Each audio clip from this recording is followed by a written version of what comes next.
अस्सलाम वालेकुम सत श्री अकाल जी। उम्मीद करना कि सारे ठीक हो दे। अच्छा जी, माशाअल्लाह एक और स्टूडेंट पास होए ने, मोहम्मद मेहताब भाई ने। 3 गलतियां इन्हां दियां होईयां ने और इन्हां अपनी थ्योरी पास की जी। तुहानूं बहुत बहुत मुबारक होवे। बाकी जेड़े स्टूडेंट ने थ्योरी पास कर ली है, मेरे व्हाट्सएप नंबर सेंड कर दिओ ताकि दूसरे दोस्तां नाल भी शेयर हो जावे ते इस चीज़ दा फायदा चुक सकीए, क्योंकि जिन्ने भी स्टूडेंट पास करके आउंदे ने, ਜਿਹੜਾ ਵੀ ਕੋਈ ਬੰਦਾ ਡਿਟੇਲ ਨਾਲ ਗੱਲ ਦੱਸਦਾ ਹੈ ਉਹ ਇਹ ਚੀਜ਼ ਦੱਸਦਾ ਹੈ ਕਿ ਜਿਹੜੇ ਸਕੇਦੇ ਵਾਲੀ ਵੀਡੀਓ ਸਾਰਾ ਅਪਲੋਡ ਕਰ ਰਹੇ ਹੋ, ਇਹਦੇ ਨਾਲ ਬੜੀ ਹੈਲਪ ਮਿਲਦੀ ਪਿਓ ਔਰ ਇਹਦਾ ਬੜਾ ਫਾਇਦਾ ਹੁੰਦਾ ਹੈ। ਤੇ ਬਾਕੀ ਜਿਹੜੇ ਸਟੂਡੈਂਟ ਵੀਡੀਓ ਵੇਖਦੇ ਨੇ ਸਕੇਦੇ ਵਾਲੀ, ਉਹਨਾਂ ਨੂੰ ਖੁਦ ਵੀ ਅੰਦਾਜ਼ਾ ਹੋਵੇਗਾ ਵੀ ਕਿਹੜੇ ਸਵਾਲ ਜਿਹੜੇ ਨੇ ਉਹ ਬਾਰ-ਬਾਰ ਆਉਂਦੇ ਨੇ ਔਰ ਕਿਤਨੇ ਨੇ ਜਿਹੜੇ ਬਾਰ-ਬਾਰ ਆ ਜਾਂਦੇ ਨੇ। ਠੀਕ ਹੈ, ਅਗਰ ਤੁਸੀਂ ਨੋਟ ਨਹੀਂ ਕਰਦੇ ਫਿਰ ਵੀ ਤੁਸੀਂ ਨੋਟ ਕਰੋ ਇੱਕ ਵਾਰੀ ਕਿ ਜਿਹੜੇ ਲਾਸਟ 8-10 ਕਿਤੇ ਅਪਲੋਡ ਕੀਤੇ ਨੇ ਉਹਨਾਂ ਦੇ ਵਿੱਚ ਮੇਰੇ ਖਿਆਲ ਨਾਲ ਕਮ ਅਜ਼ ਕਮ ਵੀ 10 ਤੋਂ 12 ਸਵਾਲ ਐਸੇ ਹੋਣਗੇ ਜਿਹੜੇ ਉਹਨਾਂ 10 ਜਾਂ 12 ਸਕੇਦਿਆਂ ਵਿੱਚ ਬਾਰ-ਬਾਰ ਆਏ ਨੇ। ਠੀਕ ਹੈ, ਇਸ ਵਾਸਤੇ ਆਖਣਾ ਇਹ ਜਿਹੜੀ ਵੀਡੀਓ ਨੇ ਸਕੇਦੇ ਵਾਲੀਆਂ ਇਹ ਜ਼ਰੂਰ ਵੇਖਿਆ ਕਰੋ। ਬਾਕੀ ਆਰਗੂਮੈਂਟ ਜ਼ਰੂਰ ਕਰਿਆ ਕਰੋ ਕਿਉਂਕਿ ਉਹਦੇ ਨਾਲ ਹੀ ਗਲਤੀਆਂ ਕੱਟਣੀਆਂ ਨੇ। ਤੇ ਨਵੇਂ ਸਟੂਡੈਂਟ ਵਾਸਤੇ ਕਿ ਜਿਹੜਾ ਵੀ ਜਦੋਂ ਤੁਸੀਂ ਸਟਾਰਟ ਕਰਦੇ ਹੋ ਉਦੋਂ ਸ਼ੁਰੂ ਵਿੱਚ 2 ਦਿਨ 4 ਦਿਨ ਜਾਂ ਹਫਤਾ ਸਮਝ ਨਹੀਂ ਆਉਂਦੀ, ਇਸ ਚੀਜ਼ ਤੋਂ ਪਰੇਸ਼ਾਨ ਨਹੀਂ ਹੋਣਾ ਕਿਉਂਕਿ ਸਾਰਿਆਂ ਨਾਲ ਇਹ ਚੀਜ਼ ਹੁੰਦੀ ਹੈ, ਕੋਈ ਤੁਸੀਂ ਪਹਿਲੇ ਨਹੀਂ। ਠੀਕ ਹੈ, ਉਸ ਤੋਂ ਬਾਅਦ ਜਦੋਂ ਤੁਹਾਨੂੰ ਕੁਛ ਚੀਜ਼ਾਂ ਦਾ ਪਤਾ ਲੱਗੇਗਾ, ਤੁਹਾਨੂੰ ਆਪਣੇ ਆਪ ਸਮਝ ਆਉਣੀ ਸ਼ੁਰੂ ਹੋ ਜਾਏਗੀ। ਐਪਲੀਕੇਸ਼ਨ ਵੈਬ 'ਤੇ ਗੂਗਲ ਤੋਂ ਡਾਊਨਲੋਡ ਹੋ ਜਾਏਗੀ ਐਂਡਰੋਇਡ ਫੋਨ ਦੇ ਵਿੱਚ। ਅਗਰ ਤੁਹਾਡੇ ਕੋਲ ਆਈਫੋਨ ਹੈ ਤਾਂ ਫਿਰ ਤੁਸੀਂ ਆਨਲਾਈਨ ਪੜ੍ਹ ਸਕਦੇ ਹੋ। ਠੀਕ ਹੈ, ਤੇ ਚਲੋ ਜੀ इसके ਦਾ ਵੇਖਦੇ ਹਾਂ ਕਿਸ ਤਰ੍ਹਾਂ ਦਾ ਸੀ। ਪਹਿਲਾ ਸਵਾਲ ਪਨੇਲੋ ਵੇਖ ਲਈਏ ਤੁਸੀਂ। ਇਹ ਪਨੇਲੋ ਗੱਡੀ ਦੇ ਪਿੱਛੇ ਉਦੋਂ ਲਾਈ ਦੀ ਹੈ ਜਦੋਂ ਪਿੱਛੇ ਸਮਾਨ ਵਧਿਆ ਹੋਵੇ। Il pannello in figura ਜਿਹੜੀ ਪਨੇਲੋ ਤਸਵੀਰ ਦੇ ਵਿੱਚ segnala ਇਹ ਦੱਸ ਰਹੀ ਹੈ, ਨਿਸ਼ਾਨਦੇਹੀ ਕਰ ਰਹੀ ਹੈ carichi indivisibili che sporgono, ਇਹ ਸਮਾਨ ਜਿਹੜਾ sporgono ਹੋਇਆ ਵਧਿਆ dalla parte posteriore del veicolo, ਗੱਡੀ ਦੇ ਪਿਛਲੇ ਹਿੱਸੇ ਤੇ vero। ਦੂਸਰਾ, è vietato utilizzare un autoveicolo, ਕਹਿੰਦਾ ਗੱਡੀ ਇਸਤੇਮਾਲ ਕਰਨਾ ਮਨਾ ਵੇ sulle strade pubbliche, ਪਬਲਿਕ ਸੜਕਾਂ ਦੇ ਉੱਤੇ quando non si ha con sé il certificato di proprietà, ਕਹਿੰਦਾ ਜਦੋਂ ਤੁਹਾਡੇ ਕੋਲ certificato di proprietà ਕੋਈ ਨਹੀਂ ਤੇ ਗੱਡੀ ਪਬਲਿਕ ਸੜਕ ਦੇ ਉੱਤੇ ਚਲਾਉਣਾ ਮਨਾ ਹੈ। ਫਾਲਸੋ ਜੀ, certificato di proprietà sempre falso ਤੇ zero vero ਹੈ। ਤੀਸਰਾ, la responsabilità per danni, ਕਹਿੰਦਾ ਜਿਹੜਾ ਨੁਕਸਾਨ ਦਾ ਜ਼ਿੰਮੇਦਾਰ ਹੈ connessi alla circolazione dei veicoli, ਜਿਹਦਾ ਤਲਕ ਸੰਬੰਧ ਗੱਡੀ ਦੇ ਚੱਲਣੇ ਦੇ ਨਾਲ ਹੈ, ਇਹ a carico del conducente, ਕਹਿੰਦਾ ਇਸ ਨੁਕਸਾਨ ਵਿੱਚ ਜਿਹੜਾ ਹੈ ਗੱਡੀ ਦਾ ਡਰਾਈਵਰ ਸ਼ਾਮਲ ਹੋਵੇਗਾ, ਇਹ proprietario del veicolo ਤੇ ਗੱਡੀ ਦਾ ਮਾਲਕ ਵੀ se si tratta di responsabilità civile, ਅਗਰ civile ਲੱਗਦੀ ਹੈ vero ਜੀ, ਕਿਉਂਕਿ civile ਦੋਵਾਂ ਨੂੰ ਕਵਰ ਕਰਦੀ ਹੈ ਜਾਂ ਦੋਵਾਂ ਉੱਤੇ ਲੱਗਦੀ ਹੈ। ਠੀਕ ਹੈ, vero। 4 number, curva pericolosa a destra ਆ ਗਿਆ। Il segnale raffigurato preannuncia, ਜਿਹੜਾ ਨਿਸ਼ਾਨ ਦਿਖਾਇਆ ਗਿਆ ਦੱਸ ਰਿਹਾ un tratto di strada, ਇੱਕ ਸੜਕ ਦਾ ਹਿੱਸਾ in cui non è consentito il sorpasso, ਇੱਥੇ ਓਵਰਟੇਕ ਦੀ ਇਜਾਜ਼ਤ ਨਹੀਂ। se la carreggiata è a doppio senso di circolazione, ਅਗਰ carreggiata doppio senso ਹੋਏ con due sole ਕੁਰਸੀਆਂ, ਸਿਰਫ 2 ਕੁਰਸੀਆਂ ਦੇ ਨਾਲ, ਤੇ ਫਿਰ ਕਹਿੰਦਾ ਓਵਰਟੇਕ ਦੀ ਇਜਾਜ਼ਤ ਨਹੀਂ। ਵੇਰੋ ਜੀ, ਅਗਰ ਮੋੜ ਹੋਵੇ, ਸੜਕ ਦੋਪੀਓ ਸੈਂਸ ਹੋਵੇ ਤੇ 2 ਹੀ ਕੁਰਸੀ ਹੋਣ, ਇੱਕ ਕੁਰਸੀ ਜਾਣ ਵਾਸਤੇ ਇੱਕ ਆਉਣ ਵਾਸਤੇ, ਫਿਰ ਓਵਰਟੇਕ ਨਹੀਂ ਕਰ ਸਕਦੇ। 5 ਨੰਬਰ, ਉਹ ਗੱਡੀਆਂ ਜਿਨ੍ਹਾਂ ਨੂੰ ਜਾਨਵਰ ਖਿੱਚਦੇ ਨੇ ਉਹਨਾਂ ਦਾ ਇੱਥੇ ਚੱਲਣਾ ਮਨਾ ਹੈ।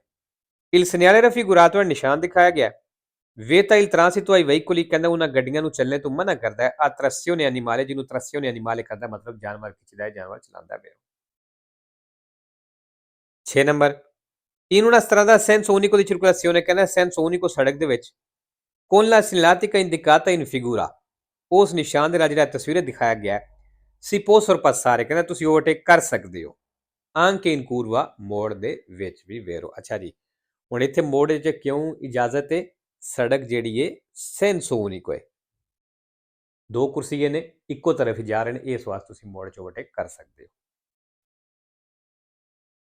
7 number, il pannello integrativo mostrato in figura A, ਕਹਿੰਦਾ ਜਿਹੜੀ ਇਹ ਪਨੇਲੋ ਦਿਖਾਈ ਗਈ ਹੈ indica i metri, ਇਹ ਮੀਟਰ ਦੱਸ ਰਹੀ ਹੈ di strada, ਸੜਕ ਦੇ, ਜਾਂ fatta ਜਿਹੜੇ ਤੁਸੀਂ ਕਰ ਆਏ ਹੋ falso, ਇਹ ਦੱਸਦੀ ਹੈ per distanza। 8 number, il carico deve essere sistemato sugli autoveicoli, ਕਹਿੰਦਾ ਗੱਡੀਆਂ ਦੇ ਉੱਤੇ ਸਮਾਨ ਰੱਖਣਾ ਹੈ in modo, ਇਸ ਤਰੀਕੇ ਨਾਲ da non impedire la libertà, ਜਿਹੜਾ ਆਜ਼ਾਦੀ ਨੂੰ ਨਾ ਰੋਕੇ ਦੀ ਮੂਵਮੈਂਟ ਇਨ ਲਾ ਗੁਇਦਾ, ਜਿਹੜੀ ਡਰਾਈਵਿੰਗ ਦੇ ਵਿੱਚ ਮੂਵਮੈਂਟ ਕਰਨੀ ਹੁੰਦੀ ਏ, ਕਹਿੰਦਾ ਉਸ ਆਜ਼ਾਦੀ ਨੂੰ ਸਮਾਨ ਨਾ ਰੋਕੇ ਜਿਹੜਾ ਤੁਸੀਂ ਗੱਡੀ ਉੱਤੇ ਰੱਖਣਾ ਵੇਰੋ। ਅੱਛਾ ਜੀ, ਇੰਪੈਡੀਰੇ ਰੋਕਣਾ, ਸੈਂਪਰੇ ਵੇਰੋ ਜ਼ੀਰੋ ਫਾਲਸੋ ਹੈ, ਠੀਕ ਹੈ। ਮੂਵਮੈਂਟ ਆਇਆ ਇਹ ਵੀ ਸੈਂਪਰੇ ਵੇਰੋ ਤੇ ਜ਼ੀਰੋ ਫਾਲਸੋ ਹੈ। ਅੱਛਾ, ਲਫ਼ਜ਼ ਜਿਹੜਾ ਮੂਵਮੈਂਟੋ ਵੀ ਆਇਆ ਵੇ, movimento और movimenti मतलब सेम है, लेकिन ਜਿਹੜਾ movimenti है ਇਹ sempre vero zero falso, ਜਿਹੜਾ movimento ਹੋਵੇ ਉਹ ਵੀ sempre vero, ਲੇਕਿਨ ਉਹਦੇ ਨਾਲ ਮੇਰੇ ਖਿਆਲ ਨਾਲ 2 ਜਾਂ 3 ਜਿਹੜੇ ਨੇ falso ਵੀ ਹੈ। 9 number la fermata di un veicolo, ਕਹਿੰਦਾ ਜਿਹੜਾ ਗੱਡੀ ਦਾ ਫਰਮਾਤਾ ਵੇ ਇਹ sempre consentita, ਇਹਦੀ ਹਮੇਸ਼ਾ ਹੀ ਇਜਾਜ਼ਤ ਹੈ। per chiedere informazioni, information ਲੈਣੇ ਦੇ ਲਈ agli agenti del traffico, traffic ਵਾਲੇ ਕੋਲੋਂ falso ਜੀ, sempre ਇਜਾਜ਼ਤ ਕੋਈ ਨਹੀਂ। 10 number se un veicolo dotato di airbag, ਕਹਿੰਦਾ ਅਗਰ ਗੱਡੀ ਨੂੰ 에ਅਰਬੈਗ ਲੱਗਿਆ non vi obbligo, ਤੇ ਫਿਰ ਕਹਿੰਦਾ obbligo ਕੋਈ ਨਹੀਂ, ਲਾਜ਼ਮੀ ਕੋਈ ਨਹੀਂ, ਜ਼ਰੂਰੀ ਕੋਈ ਨਹੀਂ, di indossare le cinture di sicurezza, belt ਲਾਣਾ durante la marcia, ਚੱਲਦੇ ਹੋਇਆਂ falso। 11 number se un ferito della strada, ਜੇ ਸੜਕ ਦੇ ਉੱਤੇ ਇੱਕ ਜ਼ਖਮੀ ਹੈ in stato di incoscienza, ਔਰ ਬੇਹੋਸ਼ੀ ਦੀ ਹਾਲਤ ਵਿੱਚ ਹੈ, bisogna metterlo in posizione semi seduta, ਕਹਿੰਦੇ ਉਹਨੂੰ semi seduta position ਕਰ ਦਿਓ, ਜਿਸ ਤਰ੍ਹਾਂ ਅੱਧਾ ਬੰਦੇ ਨੂੰ ਬਿਠਾਇਆ ਹੁੰਦਾ ਟੇਕ ਲਾ ਕੇ। ਫਾਲਸ ਜੇਕਰ ਬੇਹੋਸ਼ ਹੈ ਤੇ ਫਿਰ ਉਹਨੂੰ ਬਿਠਾਉਣ ਦੀ ਜ਼ਰੂਰਤ ਨਹੀਂ, ਉਹਨੂੰ ਲਿਟਾ ਦਿਓ ਫਿਰ। 12 number alla guida di un veicolo, ਕਹਿੰਦਾ ਗੱਡੀ ਚਲਾ ਰਹੇ ਹੋ in vicinanza di una piazzola di fermata di autobus scolari, ਜਿਹੜੀ ਸਕੂਲ ਵਾਲੀ ਬੱਸ ਹੈ ਉਹਦੇ ਫਰਮਾਤੇ ਦੇ ਨਜ਼ਦੀਕ ਗੱਡੀ ਚਲਾ ਰਹੇ ਹੋ non è necessario, ਕਹਿੰਦਾ ਜ਼ਰੂਰੀ ਕੋਈ ਨਹੀਂ, rallentare slow ਹੋਣਾ se lo scolabus è fermo, ਅਗਰ ਬੱਸ ਰੁਕੀ ਹੈ ਫਾਲਸੋ ਜੀ, ਅਗਰ ਸਕੂਲ ਬੱਸ ਹੈ ਤੇ ਸਲੋ ਹੋਣਾ ਹੈ, ਕਿਉਂਕਿ ਹੋ ਸਕਦਾ ਵਿੱਚ ਬੱਚੇ ਹੋਣ ਔਰ ਇੱਕੋ ਦਮ ਉਤਰ ਕੇ ਤੇ ਸੜਕ ਕ੍ਰਾਸ ਕਰਨਾ ਸ਼ੁਰੂ ਕਰ ਦੇ। 13 ਨੰਬਰ ਜੀ ਆਲਤ ਪੁਲਿਸਿਆ ਦਾ ਨਿਸ਼ਾਨ ਹੈ il segnale raffigurato pre-segnala, ਜਿਹੜਾ ਨਿਸ਼ਾਨ ਦਿਖਾਇਆ ਗਿਆ ਨਿਸ਼ਾਨਦੇਹੀ ਕਰ ਰਿਹਾ ਹੈ on confine, ਵਈ ਇੱਕ ਬਾਰਡਰ ਹੈ di stato, ਮੁਲਕ ਦਾ ਇੱਕ ਬਾਰਡਰ ਹੈ con obbligo di arrestarsi, ਜਿੱਥੇ ਲਾਜ਼ਮੀ ਹੈ ਰੁਕਣਾ ਫਾਲਸੋ ਜੀ। ਅੱਛਾ ਜੀ, ਨਾ ਵੇਰੋ ਕੀਤੀ ਹੈ ਲੇਕਿਨ ਫਾਲਸੋ ਹੈ। 4 ਨੰਬਰ ਸਾਈਕਲ ਵਾਲਾ ਇਸ਼ਾਰਾ ਆ ਗਿਆ, ਸਿਰਫ ਸਾਈਕਲ ਦਾ, ਬਾਕੀ ਮਤਲਬ ਸੇਮ ਹੀ ਹੈ ਲਾਈਟਾਂ ਦਾ, ਕਲਰ ਦਾ।